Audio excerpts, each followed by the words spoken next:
Amém, queridos irmãos, chegamos à terça-feira, quarta semana. Nessa quarta semana, o título geral é A Conclusão das Epístolas de João. E o título da terça-feira é A Palavra da Verdade nos limpa e santifica. O versículo, João 17, os versículos 16 e 17, que dizem: Eles não são do mundo, como também eu não sou. Santifica-os na verdade. A tua palavra é a verdade. Senhor Jesus, obrigado, Senhor, por mais um dia. E obrigado, pois todos os dias o Senhor tem nos dado a tua palavra. E essa palavra tem nos santificado. Essa palavra tem removido todos os elementos malignos de nós. Todo o resquício do nosso velho homem. Todo o egoísmo, a mentira, a vaidade. Tudo que nos liga ainda a esse mundo, graças à tua palavra, nós temos sido lavados, santificados, transformados. E nós te rogamos, Senhor, que o Senhor continue falando cada dia conosco. Nós queremos meditar na tua palavra, cada vez mais imergir naquilo que o Senhor tem nos falado. Inculcar essa palavra em nossos corações, de modo que o Senhor habite ricamente em nós. De modo que o Senhor governe e encabece a nossa pessoa para então encabeçar a igreja e por fim toda a terra. Senhor, nós nos colocamos diante de Ti, a Teus pés, debaixo de Tua poderosa mão, para que o Senhor opere em nossas vidas segundo a Tua vontade, pois nós confiamos que o Teu caminho, a Tua vontade, o que o Senhor tem feito, tudo é para nos levar para a glória, é para nos levar para o Teu reino. Obrigado, Senhor. Jesus é o nosso Senhor.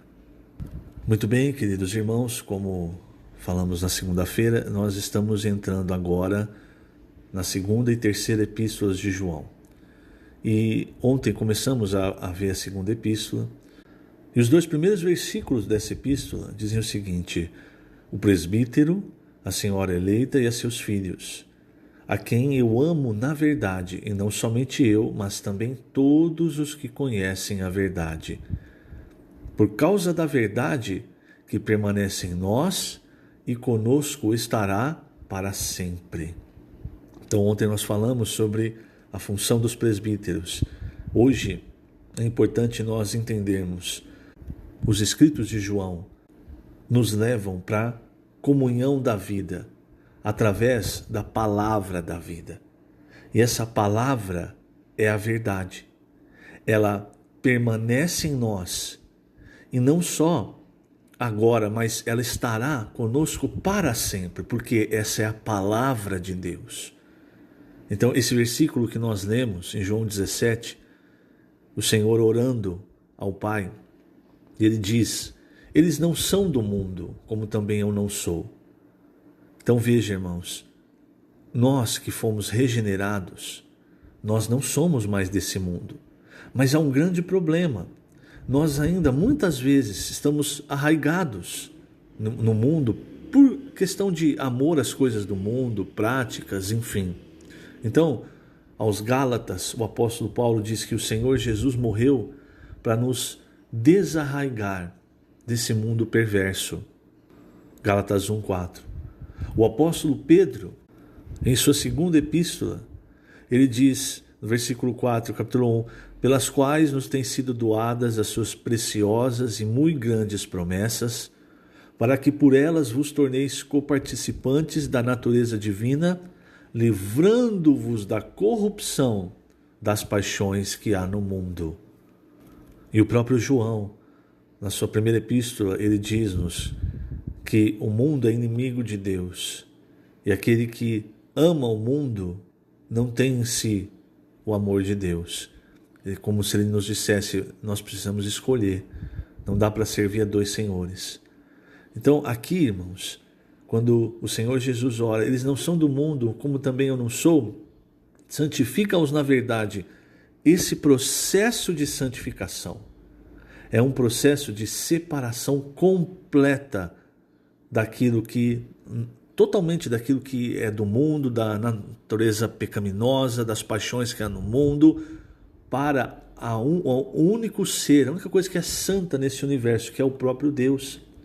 Então a palavra santo é separado em grego, não é? A gente sabe disso. Mas mais do que separado, você não é santificado para ficar só separado, você é santificado para ser como Deus é. E como isso é feito? Através da palavra da verdade. Essa palavra, irmãos, ela faz o quê? Ela entra em nós e ela vai transformando o nosso ser. Você deve se lembrar, nós, seres humanos, temos 3 partes: corpo, alma e espírito. Essas 3 partes, elas vão ser salvas, redimidas. Aliás, o nosso espírito já foi salvo, por isso nós temos a salvação eterna. O nosso corpo, na volta do Senhor, o Senhor vai cuidar. Então o Senhor já cuidou da salvação do nosso espírito, nós não fizemos nada para isso, tudo foi feito pelo Senhor, nós apenas cremos, recebemos pela fé, pela graça. O nosso corpo também, você não tem algo que possa fazer com isso também com relação ao Senhor, na volta dele. Mas a nossa alma, hoje, ela precisa ser salva. O apóstolo Pedro diz isso na sua primeira epístola, capítulo 1, versículo 9. Chegando ao fim da fé, a salvação da alma. Então, quando Paulo lá ele diz para Timóteo na segunda epístola que ele combateu o bom combate, completou a carreira, o que ele está querendo dizer? Chegou ao fim da fé, salvou a alma. E a nossa alma, por que ela precisa ser salva? Porque ela viveu muito tempo em contato com as coisas do mundo, debaixo do jugo do ego, da vida da alma, da carne.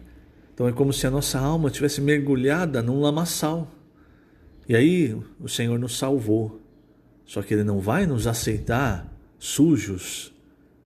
Esse é um grande erro, achar que Deus vai nos aceitar com a sujeira do pecado, do mundo, do jeito que nós somos. Não. Ele nos salvou dessa forma. Mas o que a Bíblia nos mostra é que para cada um de nós, Deus tem um processo de santificação, de lavagem.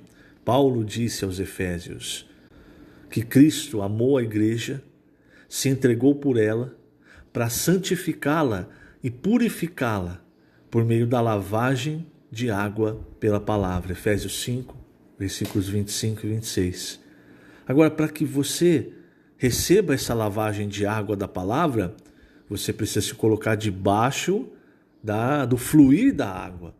Se você se mantém distante só ouvindo falar que há um rio da vida, que há uma palavra da vida, que há uma comunhão da vida, mas você não entra debaixo desse rio, desse fluir, então você também não está sendo lavado. E mais ainda, essa água, ela precisa circular entre nós. Eu me refiro à palavra. Quando a palavra vai circulando, nós vamos tendo comunhão, desfrutando, falando sobre a palavra, imergindo. Essa palavra que vai fluir, é como um rio, ela está fluindo, ela não é uma água parada. O que ela vai fazendo? Ela vai eliminando tudo aquilo que está impregnado na nossa alma. E ela vai mudando a nossa natureza. Então, toda mentira, às vezes tem pessoas que ficam presas na mentira. Outras ficam presas no egoísmo, outras em outros pecados. Isso, aí a pessoa pensa assim, eu vou me libertar, vou ter força, até alguns apelam para afligir o próprio corpo, como se achassem que isso resolveria contra o pecado. Paulo fala isso em Colossenses, isso não adianta. Então a pessoa acha, eu vou me esforçar e não vou mais pecar. E aí ela peca e ela pensa, não tem solução, porque eu estou me esforçando e não estou conseguindo. E de fato, o nosso esforço não vai, nesse sentido, não vai nos ajudar. O que nós precisamos nos esforçar é para fazer a palavra circular. Primeiro nos colocar debaixo desse fluir e depois fazer a palavra circular entre nós. Essa palavra, irmãos, aqui no Alimento Diário, compara com a circulação sanguínea.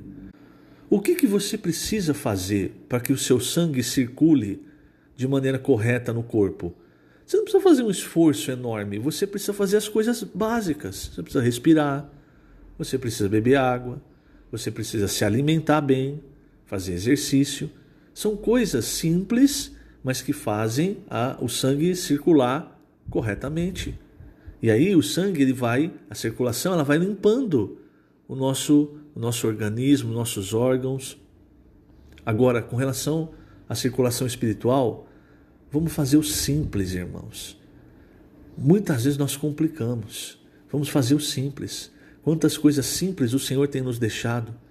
Nós precisamos invocar mais o nome do Senhor, imergir mais na palavra, falar mais da palavra entre nós, fazendo ela circular, sabe? As experiências com a palavra, as experiências com a pregação, tudo isso faz com que o sangue espiritual ele circule no corpo. E o sangue, em Levítico 17:11, ele representa o quê? Exatamente a vida. Quando o sangue para de circular, aquele membro em que ele parou, ele vai morrendo. Enquanto o sangue está circulando, a vida. E muitas vezes nós temos conhecimento da palavra, mas nós nos afastamos da comunhão da vida, do fluir da vida, e aí nós vamos morrendo. E sabe qual que é o sintoma? Começa o julgamento. Não, isso aqui está errado, aquele ali está errado, aquele ali fez isso. Por quê? É o membro já gritando, não está bom, está sufocando, está sem vida. Nós precisamos perceber essas coisas e voltar para debaixo do fluir da vida. Lembre-se, Deus é simples. Tudo o que Ele fez foi para simplificar as coisas para nós. Veja, toda a obra do Senhor Jesus na cruz, tudo o que Ele sofreu, Ele nos entregou pelo simples ato de crer. Não é preciso fazer um malabarismo, atravessar escadaria de joelho. Não, é o ato de crer. Ele nos deu a sua presença, as suas riquezas, ao nós invocarmos o seu nome. Não é isso que Paulo diz para os romanos? Ele é rico para os que o invocam. Então veja, irmãos, como o nosso Deus é simples, mas muitas vezes somos nós quem complicamos as coisas. E muitas vezes nós complicamos porque ao invés de nós entrarmos no Espírito, levarmos a nossa mente para o Espírito, nós fazemos o caminho contrário. Queremos levar as coisas espirituais para o terreno da razão. Esse terreno da razão é o terreno de Satanás. É onde ele enganou Eva. Eu quero terminar lendo aqui na página 60. Gostaria de ler o 4º e o 5º parágrafo. Tem um exemplo maravilhoso aqui da natureza nesse 4º parágrafo. Veja só. Deus está fazendo esse trabalho minucioso em nós. Que trabalho? Esse trabalho em que a palavra entra em nós e vai removendo os elementos do nosso velho homem, da mentira, da vaidade. Tudo isso vai saindo e vai entrando o elemento de Deus. Então vou voltar aqui para a leitura. Deus está fazendo esse trabalho minucioso em nós, de célula em célula. Podemos tomar como exemplo um pedaço de madeira petrificada no leito de um rio. Com o passar dos anos, os elementos da madeira são pouco a pouco substituídos por elementos minerais. E isso acontece porque a corrente de água que continuamente passa pela madeira está repleta de minerais. Pela aparência, parece um pedaço de madeira, mas o peso é o de uma pedra. Houve transformação total. Esse é o processo que o Senhor está fazendo em nós. Quando a água da vida passa, ela retira o elemento velho e em seu lugar incrusta o elemento da verdade de Deus. A cada palavra e a cada comunhão, temos sido constituídos da verdade. Não precisamos fingir ser o que não somos. Basta nos deixar essa verdade ser constituída em nós e teremos então a realidade de um autêntico cristão. Não será preciso esforçar-nos para amar, uma vez que o amor estará constituído em nós e fará com que amemos os irmãos. Então, quanto mais cedo nós percebemos isso, irmãos, porque uma coisa é você ficar ouvindo, está na sua mente. Mas não foi para o seu coração, que é onde você, é o nosso ser ali, onde tem a decisão, a nossa alma. Quando nós percebemos isso, nós vamos ver o caminho claramente, que é o caminho de você sair da onde você está e se colocar debaixo do fluir do rio da vida, onde há a circulação da vida, dentro da comunhão da vida. Então essa palavra que João está falando aqui, quando ele diz, por causa da verdade que permanece em nós. Essa verdade, irmãos, é a palavra da verdade, o evangelho que nós recebemos quando nós cremos.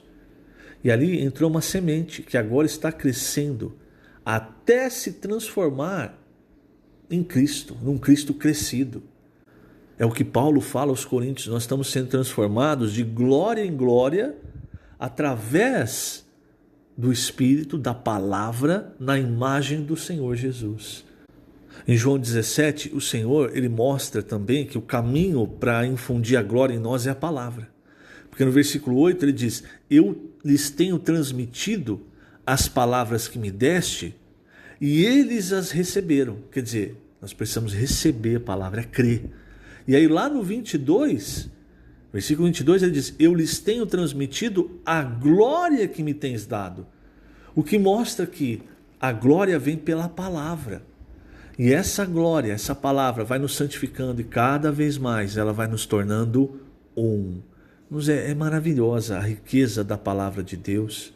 E graças ao Senhor por tantas ferramentas simples que Ele tem nos dado. Porque Ele é simples. Porque a circulação da vida é simples. Para que nós nos tornemos como Ele é. Que o Senhor te abençoe grandemente nesse dia. Lembrando, estamos colocando essas gravações no canal do YouTube da Igreja em Ribeirão Preto. Jesus é o Senhor.